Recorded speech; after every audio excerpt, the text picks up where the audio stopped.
పచ్చని పందిరంతా తాంబూలం వేసినట్టు విరబోసిన తల నిండా కనకాంబరం ఎట్టినట్టు ఎర్ర నీళ్ళు దిష్టి తీసి పోసినట్టు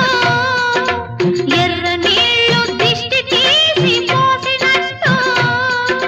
కర్పూరం హారతి ఇచ్చినట్టు ఆకాశం ఎందుకో పచ్చబడ్డది ఆ నడుమ బొట్టేమో ఎర్రబడ్డది సాగే గువ్వల అలజడి రమ్మని పిలిచే పైబడి